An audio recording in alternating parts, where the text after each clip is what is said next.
नमस्कार. आज आपण फिजिक्समधील 11वी सायन्सचा पहिला topic units and measurement, errors and dimensional analysis या टॉपिकमधले काही CET, नीट आणि JEE या स्पर्धा परीक्षांना येणारे काही मल्टिपल चॉईस क्वेश्चन्स आणि त्यांचे ॲन्सर्स पाहूयात. जर आपणास काही शंका असेल तर आपण कमेंट पण करू शकता. आज आपण 22 नंबरचा प्रश्न पाहूया. प्रश्न काय आहे? The order of magnitude of volume of the earth is. काय काढायचं आहे तुम्हाला? अर्थची व्हॉल्यूम जी आहे त्याची ऑर्डर ऑफ मॅग्निट्यूड काढायची आहे. The order of magnitude of volume of the earth is ... पहिला पर्याय आहे 10⁻20 मीटर क्यूब. बी पर्याय आहे 10⁻21 मीटर क्यूब. सी पर्याय आहे 10⁻22 मीटर क्यूब आणि डी पर्याय आहे 10⁻23 मीटर क्यूब. चला तर सॉल्व आउट करूया. Order of magnitude of volume of the earth. पहिला मुद्दा तुम्हाला व्हॉल्यूमचा फॉर्म्युला माहीत पाहिजे. व्हॉल्यूमचा फॉर्म्युला काय? V = 4/3 πr cube. 4/3 पाय जसा आहे तसा r म्हणजे कोण? Radius of earth. Radius of earth किती असते? 6.4 × 10⁶ आणि त्याचा क्यूब. नाव 4/3 पायची किंमत किती असते? 3.14 ब्रॅकेटमध्ये 64. आपण काय केलं? फक्त एक डिजिट पलीकडे शिफ्ट झालो. पलीकडे शिफ्ट झाल्यामुळे काय होतं? तर 10⁻⁻1 झाला आणि हा 10⁻6 म्हणजे हे अशा पद्धतीनं 6.4 × 10⁶ जे कन्व्हर्जन आहे ते आपण असं केलं. 64 एक घर इकडं गेलो 10⁻⁻ किती आला? -1 आणि हा मूळचा 10⁻6 म्हणजे किती झालं? हा 64 आणि 6 मधून 1 गेला किती उरले? 5 आणि मोठ्या संख्येचं चिन्ह कुठलं आलं? अधिक आलं. लक्षात आलं? म्हणजे 64 × 10⁻5 आणि त्याचा होता तसा क्यूब आला. पुढं 3 4ला भाग घालवलं. उत्तर किती येतं? 1.33 मल्टिप्लाइड बाय 3.14 3.14 इंटू 64 किती टाइम येणार? 3 times. 64 multiplied by 64 multiplied by 64 आणि 5 त्रिक किती आलं? 15. हे पुढं जाऊन आपण इथं लिहिलंय. तर 1.33 जे आहे ते आपण 0.33 हा जो आकडा आहे ना हा 50 पेक्षा लहान आहे, बरोबर की नाही? तर आपण काय केलं? त्याला एकच कन्सिडर करूया. 3.14 आहे तर वरचा जो 0.14 आहे हा 50 पेक्षा लहान आहे ना, तर फक्त आपण 3 कन्सिडर करूया. मग 64 64 64 या तिघांचं मल्टिप्लिकेशन केल्यानंतर हा नंबर येतो 26 21 44 आणि ह्या 5ने ह्या 3ला मल्टिप्लाय केलं. 5 त्रिक किती आलं? 15 आलं. पुढं 3 एके किती आला? 3. ही संख्या जशी आहे तशी लिहिली इंटू 10⁻15 आलं.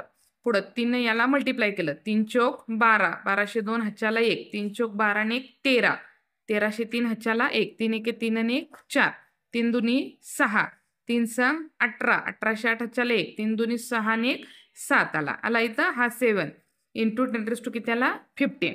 पुढं मग किती डिजिट आपण काय शिफ्ट करतोय? 1 2 3 4 5 6 शिफ्ट केलं. आता 6 घरं जर आपण इकडं आलो तर इथं 10⁻6 आलं. आपण या बाजूला गेलोय त्यामुळे हा 10⁻+6 आणि हा मूळचा होता तो 10⁻15 जसा आहे तसा आपण लिहिला. म्हणजे 0.78 हे 6432 लिहिलात तरी चालेल, नाही लिहिलात तरी चालेल. ओके. मग किती आलं? हा 15 आहे, हा 6 आहे.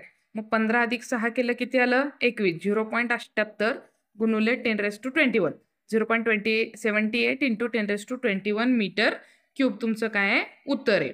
मग आता 10⁻21 हे जे आहे ही तुमची ऑर्डर आहे. म्हणजे तुमचं ऑप्शन कुठला बरोबर आहे? बी. आता आपण हिथंच का आलो? 0.78च का आणलंय किंवा डिजिट इथं शिफ्ट का केलं? तर ह्या जो तुमचा नंबर आहे हा नंबर ए मानायचा.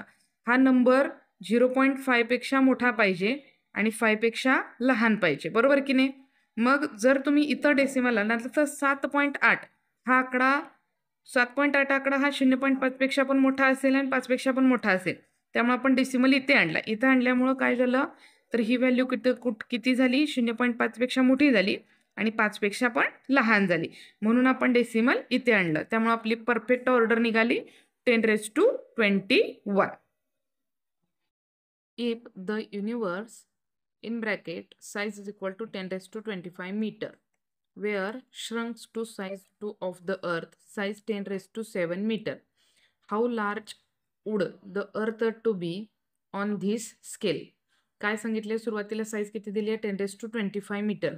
श्रंक होऊन किती सांगितले 10⁻7 मीटर. तर नंतरची जी साईज असेल ती साईज आपल्याला काढायची आहे की स्केलमध्ये कितीचा फरक पडला ते शोधा असं सांगितले. तर उत्तर शोधूयात आपण.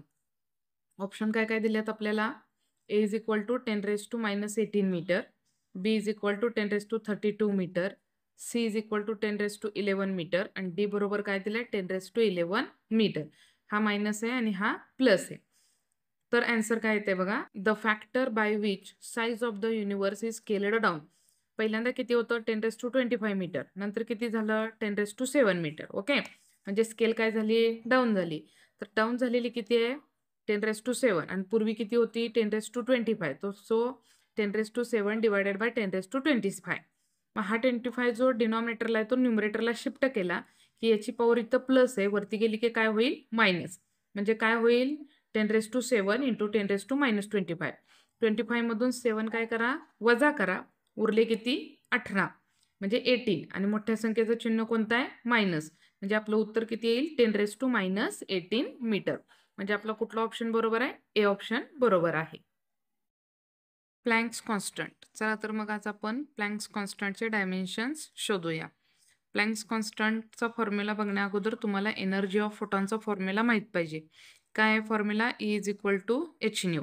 ई म्हणजे काय एनर्जी, एच म्हणजे कोण प्लँक्स कॉन्स्टंट आणि न्यू म्हणजे कोण फ्रिक्वेन्सी. तर आपल्याला प्लँक्स कॉन्स्टंटचे डायमेन्शन्स काढायचे. तर हे चित्र ठेवा, ह्या न्यूला इकडे शिफ्ट करा, हा इकडे गुणाकार आता इकडे कुठं जाणार डिनॉमिनेटरला. म्हणजे याच्याचा फॉर्म्युला काय आला ई अपॉन न्यू. मग एनर्जी अपॉन फ्रिक्वेन्सी आला. तर ई इज इक्वल टू, मग आता पहिल्यांदा एनर्जीचे डायमेन्शन्स काढूयात, त्यानंतर फ्रिक्वेन्सीचे डायमेन्शन्स काढूयात. तर एनर्जीचा फॉर्म्युला काय हाफ mv², जो आपण पूर्वीपासून शिकत आलोय. हाफ हा नंबर आहे, याचे डायमेन्शन्स निघत नाहीत. एम म्हणजे कोण मास, मासचे डायमेन्शन्स काय येणार L⁻0 m⁻1 T⁻0. मास आहे म्हणून मासच्या डोक्यावर 1 आला L0 T0. आपण लिहिला तरी चालेल, नाही लिहिला तरी चालतो. व्ही म्हणजे कोण व्हेलॉसिटी. ह्या आधीच्या लेक्चरमध्ये आपण व्हेलॉसिटीचे डायमेन्शन्स पाहिलेले आहेत. तर व्हेलॉसिटीचे डायमेन्शन्स काय येतात L⁻1 T⁻−1 आणि याच्या डोक्यावर किती आहे पॉवर 2, ती आपण इथं दिली. आता हा जसा आहे m⁻1 तसाच लिहून घेतला आणि इथं काय करूयात ह्या 2ने याला मल्टिप्लाय करूया. म्हणजे किती आलं ह्या 1ने याला 2ला गुणलं तर बे के किती आला बे आणि बे के बे. फक्त हा +2 असेल, हा -2 असेल. पुढे म्हणजे डायमेन्शन्स काय आले आपले L⁻2 m⁻1 T⁻−2. Dimensions of कुणाचे मिळाले एनर्जीचे मिळाले. न्यू म्हणजे frequency. Nu is equal to 1/T. Reciprocal of time period it is called a frequency. 1/T म्हणजे 1/ टाइम पिरियड, याला दुसऱ्या भाषेमध्ये फ्रिक्वेन्सी म्हणतात. फ्रिक्वेन्सी आपण इथे न्यू या चिन्हांना दाखवतो. तर 1/T टाइम पिरियडचे डायमेन्शन्स काय येतात L⁻0 m⁻0 T⁻1. मग हा T⁻1 जो आहे हा डिनॉमिनेटरला आहे, हा वरती शिफ्ट केला की याची पॉवर प्लसची काय होते मायनस. म्हणजे आपल्याला कायनेटिक एनर्जीचे डायमेन्शन्स मिळाले, फ्रिक्वेन्सीचे डायमेन्शन्स मिळाले. हे दोन्ही डायमेन्शन्स उचलायचे आणि या फॉर्म्युलामध्ये पुट करायचे, कारण आपल्याला प्लँक्स कॉन्स्टंटचे डायमेन्शन्स सॉल्व्ह करायचे आहेत. So H is equal to E upon nu. E म्हणजे कोण एनर्जी, न्यू म्हणजे कोण फ्रिक्वेन्सी. ईचे डायमेन्शन्स आपण काढले होते ते काय आले m⁻1 L⁻2 T⁻−2 आणि फ्रिक्वेन्सीचे T⁻−1. आता हे जे T⁻−1 डिनॉमिनेटरला आहेत हे इथनं उचलायचे आणि वरती शिफ्ट करायचे. इथं त्यांची पॉवर मायनस आहे, वर गेल्यावर काय होणार प्लस. m⁻1 L⁻2 हा T⁻−2 मल्टिप्लाइड हा T⁻2 वर गेल्यावर -1चा काय झाला +1. m⁻1 जसा आहे तसा, L⁻2 जसा आहे तसा आणि हे -2 अधिक 1 अधिक वजा वजा, 2तून 1 गेला 1, मोठ्या संख्येत चिन्ह वजा. म्हणजे प्लँक्स कॉन्स्टंटचे डायमेन्शन्स काय मिळाले आपल्याला m⁻1 L⁻2 T⁻−1. म्हणजे आपला ऑप्शन कुठला बरोबर आहे बघा बरं, option B m⁻1 L⁻2 T⁻−1. Order of magnitude of 10⁻9 + 10⁻5 is. तर याचं ऑप्शन आहे 10⁻9, 10⁻5, 10⁻4 आणि 10⁻14. आन्सर आहे याचं 10⁻⁹. Next question, which of the following is not a unit of distance. खालीलपैकी कोणतं युनिट हे अंतराचं नाही. ऑप्शन आहेत अँगस्ट्रॉम, बी फर्मी, सी पार्सेक आणि डी बार्न. तर बार्न हे युनिट अंतर मोजण्याचे नाही. Order of magnitude of 10⁻⁶ plus 10⁻⁵ is. तर ह्या ब्रॅकेटमधल्या टर्मची ऑर्डर ऑफ मॅग्निट्यूड किती. ऑप्शन आहे 10⁻⁶, 10⁻�3, 10⁻⁴, 10⁻⁵. तर याचं उत्तर आहे 10⁻⁶. Next question, the ratio of inertial mass of gravitational mass is equal to. Ratio म्हणजे गुणोत्तर काढायला सांगितलेलं आहे. Inertial mass to gravitational mass, म्हणजे इनर्शियल मास आणि ग्रॅव्हिटेशनल मास यांचं गुणोत्तर काढा आणि ते किती येईल ते सांगा. ऑप्शन आहे पहिला ए हाफ, बी 2, सी इन्फिनिटी आणि डी 1. तर inertial mass divided by gravitational mass, mass divided by mass, तर आन्सर किती आहे 1. म्हणजे ऑप्शन कुठला बरोबर आहे आपला, option D. The radius of the earth is given by 6400 kilometre. The order of magnitude is. पृथ्वीची रेडियस दिल्या ती किती आहे म्हणून सांगितली आहे 6400 किलोमीटर. तर त्यांनी काय विचारले, ऑर्डर ऑफ मॅग्निट्यूड काढा त्याची. चला तर मग फाइंड आउट करूया. आपल्याला ऑप्शन काय काय दिले आहेत, ए 10⁻⁶ मीटर, बी 10⁻⁷ मीटर, सी 10⁻�3 मीटर आणि डी 10⁻⁵ मीटर. तर आपण सॉल्व करूया. आर बरोबर किती, आर म्हणजे रेडियस किती दिली आहे 6400 किलोमीटर. 6400 किलोमीटर, किलोमीटरला मीटरमध्ये कन्वर्ट केलं. 1 किलोमीटर म्हणजे किती 1000 मीटर, म्हणजे 10⁻³ मीटर. मग 6400 इंटू 10⁻³ मीटर. 1 2 3, 3 डिजिट तुम्ही इकडे शिफ्ट झाला, डेसिमल इथे आणला म्हणजे 3 घरं यात इन्क्रीज होणार, म्हणजे हे 3 आणि हे इकडं शिफ्ट झालेले 3 डिजिट म्हणजे किती झाले एकूण 10⁻⁶. आता आपण इथं आलो, पण आपला जो नंबर आहे तो 0. आता आपल्याला काढायची ऑर्डर ऑफ मॅग्निट्यूड. तर ऑर्डर ऑफ मॅग्निट्यूडचा फॉर्म्युला काय आहे की हा जो नंबर आहे हा ए इंटू 10⁻�n, म्हणजे ही जी पॉवर आहे हा हा नंबर 0.5 पेक्षा मोठा आणि 5 पेक्षा कसा पाहिजे लहान.